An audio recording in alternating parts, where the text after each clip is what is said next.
Hi, good afternoon, YouTube viewers. I'm seeking your support in reaching out on social media to reach this family and this family. We all lived on the same block. Both families have moved. The elderly lady, she lives in the community because when I called back 911, well, not that 911 number, but when I called back to check on what happened with her because the cops came and they said they were going to take her home. So I checked on her. But if you can reach out, now the toddler that ran away, that wandered away from home, the toddler that wandered away from home.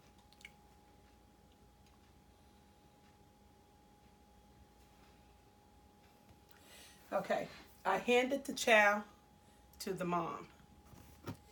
The little child and that was in 2005 or 2006.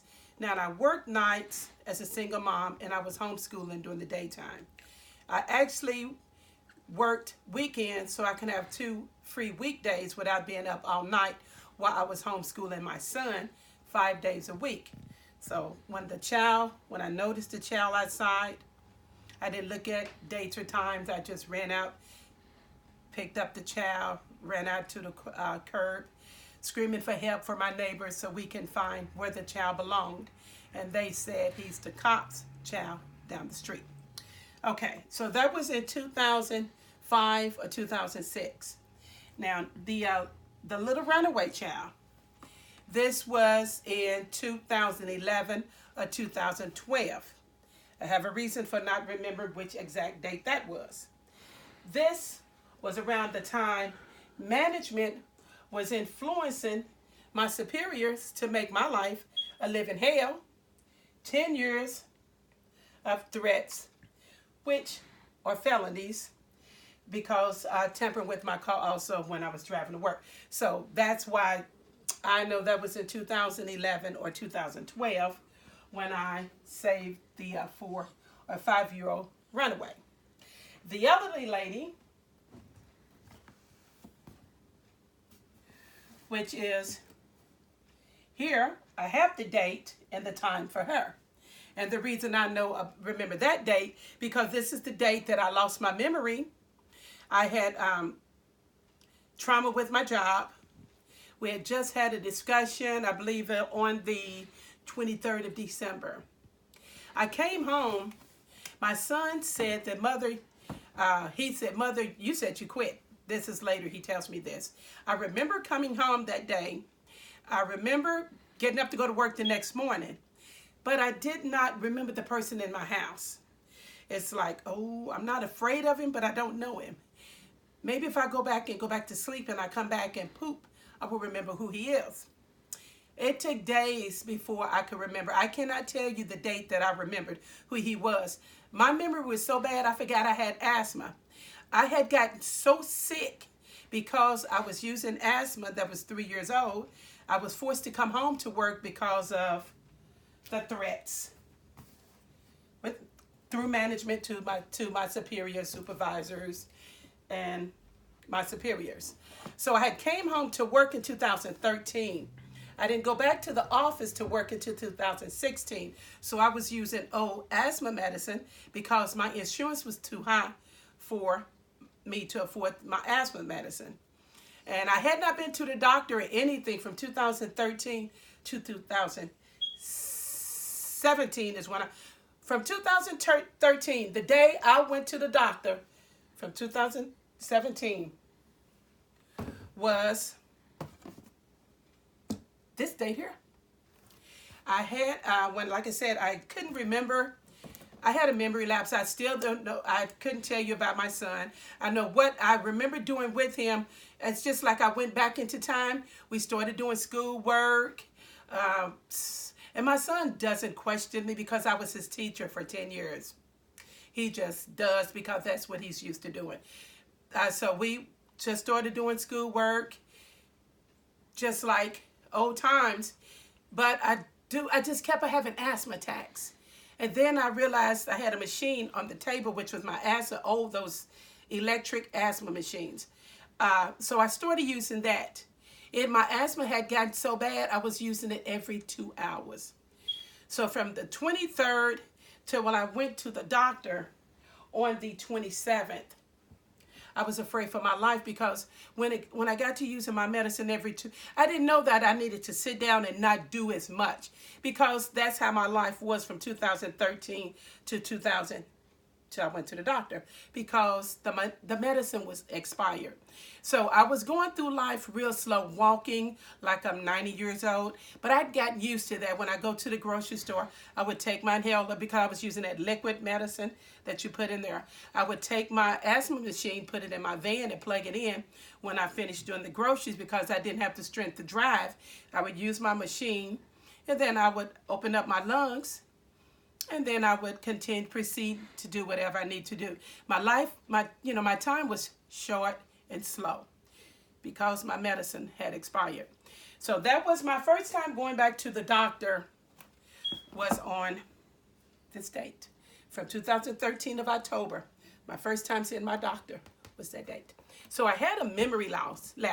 I actually got I finally remembered to call my job. It was like the 5th of January of 2017. I got a reprimand. My job, when we had that meeting, I asked in the meeting on the 23rd of December, I said, I just want y'all to leave me alone. I know you have cars down the street. I know that you are tampering. I know that my life is in danger. A tree had actually fell on my house. I said, please leave me alone. I need to file a claim to get the tree off of my roof. Please just leave me alone. They said, well, you know what? We're not going to talk about that right now. I said, well, you know what? I'm not signing any more forms, because somewhere in those forms, I'm giving you the okay to stalk me. Please stop. Now, they had started my life turned into hell in 2010. I'm talking to them now in 2016, when I said, please just stop. I need to be able to focus. I need to get my medicine. This was on the 23rd of December of 2016. Okay. I'm getting back to here. Please contact. Okay, now this was into the child that I saved. That was 2011 or 2012. Now, the policeman and his wife, they were renting one of their homes on our block. They were leasing a home to this family. Now, both families have moved. Now, I'm sure if they knew that the type of situation I was in now, soon to be homeless, they would not care about the color of my skin. They would actually reach out to NAACP, and maybe the domino effect would be everyone out reaching out to NAACP to support me in being reinstated on my back to my job of 24 years with my family. I have PTSD because of the threats. 10 years is a long time for one person to survive all that I have survived. I know that they will support me by contacting NAACP so I could be reinstated back on my job. I have not filed my retirement papers. All they have to do is reinstate me. Leave me alone. That's why I want NAACP to support me, because they have been in service for 101 years. They will be there throughout my lifetime and my son's lifetime. Please, it's not the color of my skin that made me a hero. The person within is the reason I was there for the families that needed me.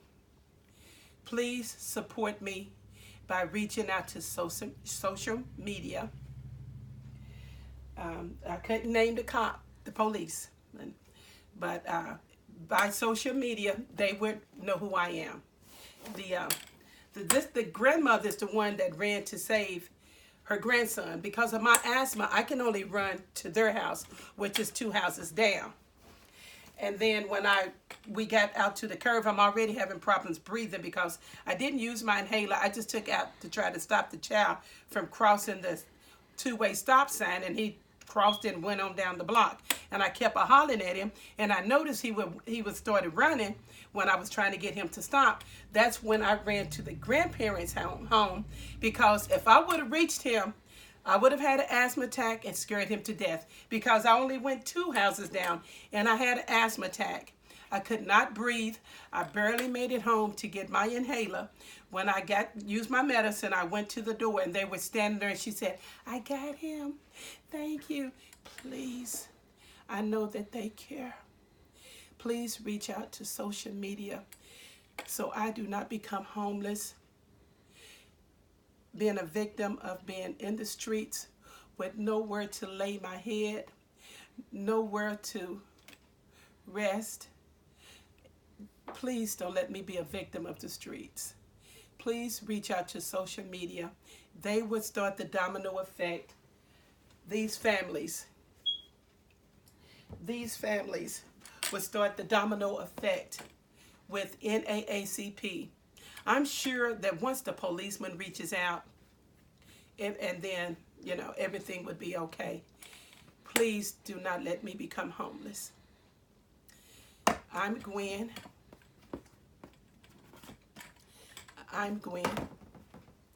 Thank you.